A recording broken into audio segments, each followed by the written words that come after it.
Good afternoon students. आज मैं आपको लेसन 2 द स्विंग का एक्सप्लेनेशन बताने जा रही हूँ।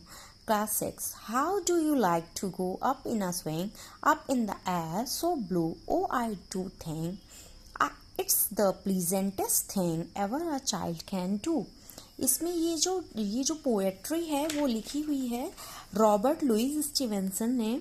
वो बोलते हैं कि जब कोई बच्चा झूला झूलता है तो ये उसके लिए सबसे सुखद पूर्ण एहसास होता है। हर एक व्यक्ति के लिए, हर एक बच्चे के लिए ये एक बहुत सुखद पूर्ण एहसास होता है।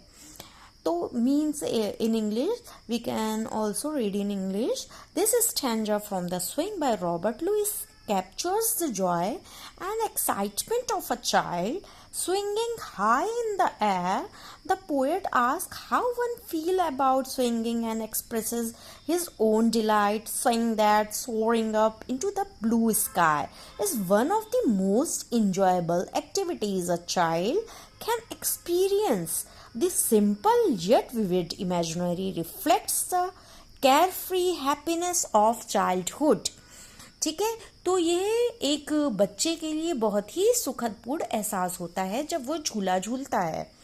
Up in the air and over the wall till I can see so wide rivers and trees and cattle and all over the countryside till I look down on the garden green, down on the roof so brown.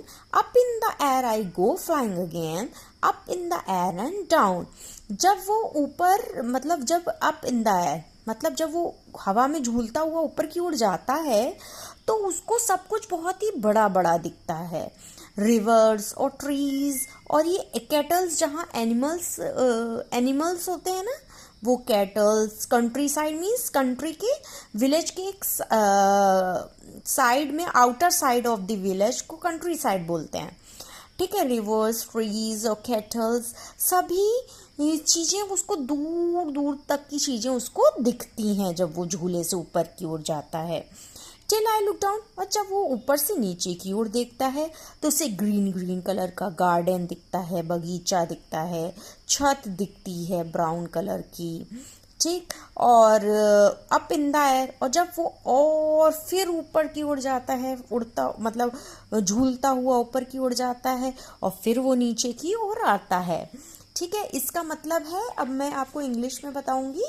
In this stanza, the poet describes the thrilling experience of singing high in the air. ऊपर की ओर जा रहा है। As the child swing up, they can see beyond the garden and the house. उसको house और garden के आसपास के अलावा और भी चीज़ें दिखाई दे रही हैं। Looking far and wide over the countryside, उसको बहुत दूर दूर की चीज़ें दिखाई दे रही हैं, यहाँ तक कि ओवर द कंट्री से में आउटर साइड भी दिखाई दे रहा है। The imaginary of rivers, trees and cattle highlights the vastness and beauty of the landscape. इसमें पूरा अच्छे से ब्यूटी, जो हमारी धरती है उसकी खूबसूरती के बारे में बताया गया है। This part of the poem emphasizes the sense of freedom and wonder the swinging brings to a child.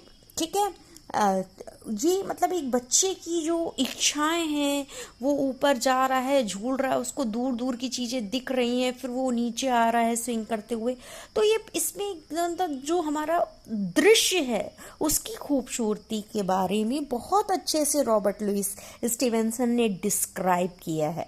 Okay, thank you. आप ये वीडियो को कम से कम 2 टाइम्स देखिए जिससे चीज़ों को समझ में आए। Thank you. Have a nice day.